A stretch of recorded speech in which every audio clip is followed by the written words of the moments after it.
एक छोटा सा सवाल है आचार्य जी मेरा, जिस कविता की आपने बात की। मैं पूछना क्यों चाहता हूँ ऐसा एक सवाल जिसका मैं जवाब जानता हूँ। मैं ढूंढता क्यों हूँ गुरु जो ज्ञान दे मुझे, जबकि खुद को महान मानता हूँ। मैं पूर्ति करना चाहता हूँ सारी वासनाओं की और खुद को सन्यासी ज्ञानवान मानता हूँ।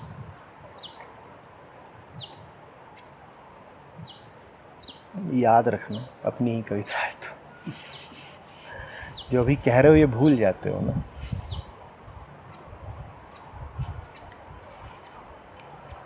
जो बात यहाँ कह रहे हो वो याद थोड़ी ही रहेगी।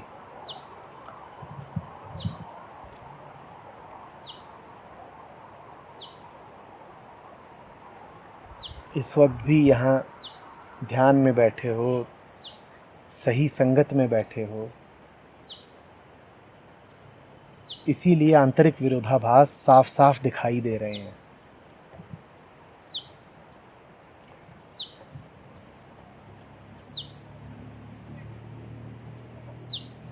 अन्यथा आमतौर पे तो दिखाई भी न दे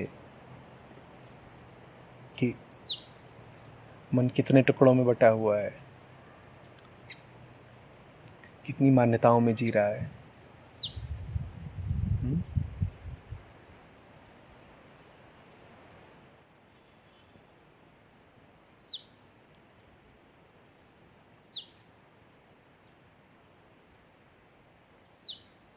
हमारी सामर्थ्य और हमारे जीवन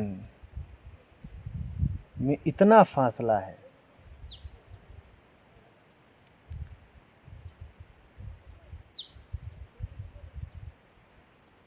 कि हम अपनी पूजा भी कर सकते हैं और अपने को 100 जूते भी मार सकते हैं।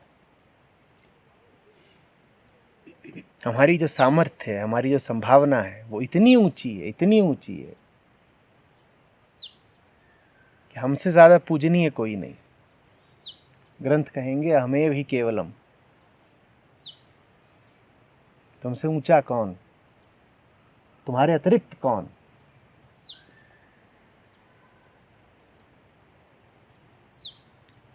कभी कभी तुम्हारी वो संभावना प्रकट होती है, कभी कभी तुम्हें बोध उठता है।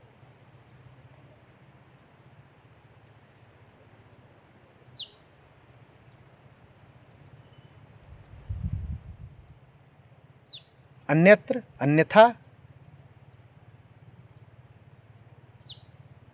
साधारण जीवन है जिसमें न बोध है न तुम्हारी परम संभावना की कोई अभिव्यक्ति। तब लगता है कि इनकी अब जरा दूसरे तरीके से पूजा की जाए।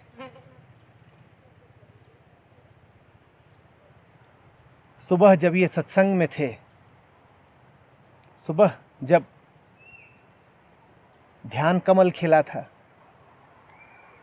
तब ये वास्तव में पूजनीय थे। और ध्यान के हटते ही, सत्संग के समापन के साथ ही, अब देखो जीवन कैसा हो गया है। कहां तुम्हारा सामर्थ्य और कहां तुम्हारा ये जीवन।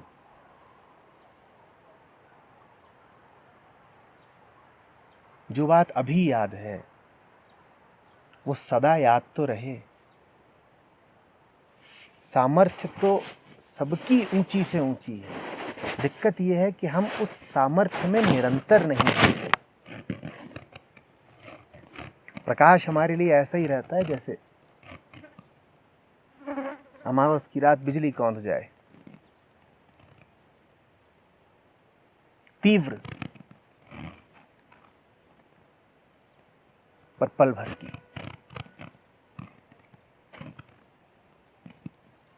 जो अभी याद है इसको याद रखो। अभी तो बिजली कौंध गई है। जो तुम जानते हो वो तुम्हारा जीवन भी तो बने। जानना काफी थोड़ी है, जीना भी तो जरूरी है। इस बोध को जी रहे हो क्या? जियो तो।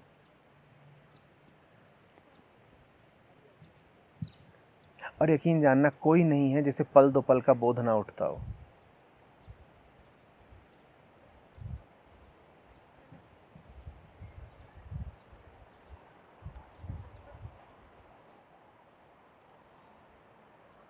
बुद्ध कुछ ऐसा नहीं जानते जो तुम नहीं जानते।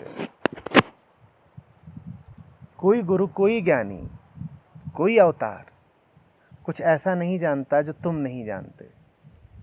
तुम में और उनमें अंतर ये है कि वो निरंतर जानते हैं कभी कभार और तुम पल भर को जानते हो। तुम जानते हो और भूल जाते हो, वो जानते ही रहते हैं, वो जानने को ही जीवन बना लेते हैं। तुम्हारा जानना क्षणिक, उनका जानना अविरल।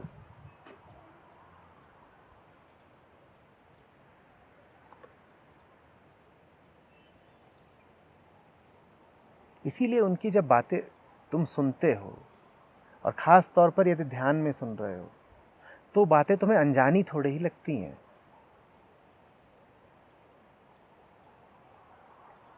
देखा है तुमने कितनी ही बातों को बिना प्रमाण के स्वीकार कर लिया है। तुम्हें प्रमाण चाहिए ही नहीं, क्योंकि तुम्हारा हृदय जानता है कि वो बातें ठीक हैं। अगर तुम उपनिषदों के ऋषियों से कहने लग जाओ कि ब्रह्म का प्रमाण दें,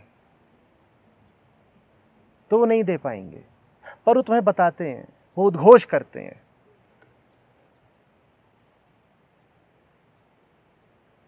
वो सीधे आकर के घोषणा कर देते हैं और तुम मान लेते हो। तुम्हें मानने में कोई असुविधा नहीं होती, क्योंकि वो तुम्हें जो बता रहे हैं वो तुम्हें पहले से ही पता है। हाँ, उनकी बताने की शैली है, उनके बताने में स्पष्टता है, पर हृदय तुम्हारा ठीक उसी को जानता है जो उपनिषदों की वाणी के पीछे है।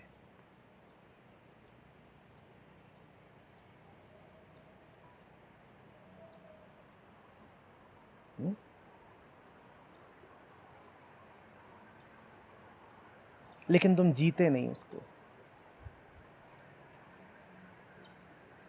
भूल जाते हो, और जहां भूलते हो तहां दुख। तुम भूले नहीं कि दुख शुरू। काहे इतना भूलते हो भाई? किसी को पता ना हो तो उस पर कोई इल्जाम नहीं, तुमको पता है और फिर भी तुम भूलते हो। मुझे तो कई बार लगता है कि ये भूलना है ही नहीं, तुम्हें याद है कि तुम्हें भूलना है।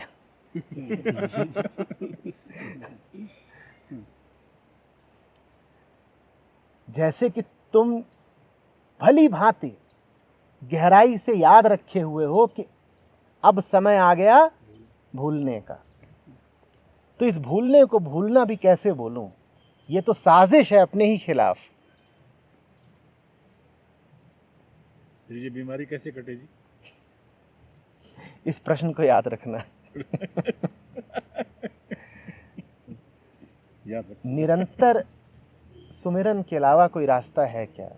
जानने वालों ने जब कहा कि जपो, जपते रहो, अहर्निश जपो, वो क्या बता रहे थे? कि नाम तो छोटा सा है राम का, उसको जपना आवश्यक है। ये थोड़ी कि कहा राम और हो गया।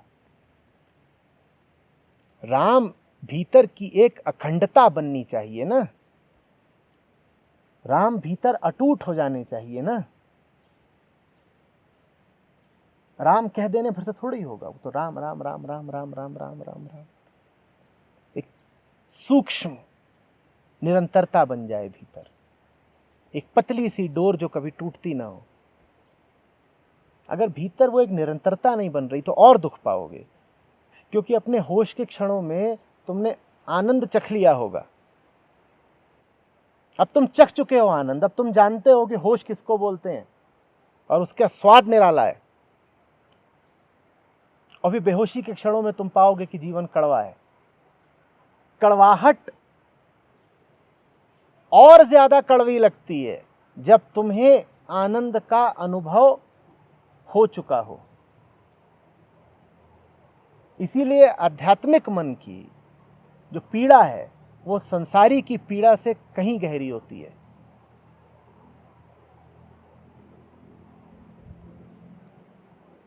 क्योंकि आध्यात्मिक आदमी को शांति का स्वाद मिल चुका होता है, उसे सत्य की सुगंध मिल चुकी होती है।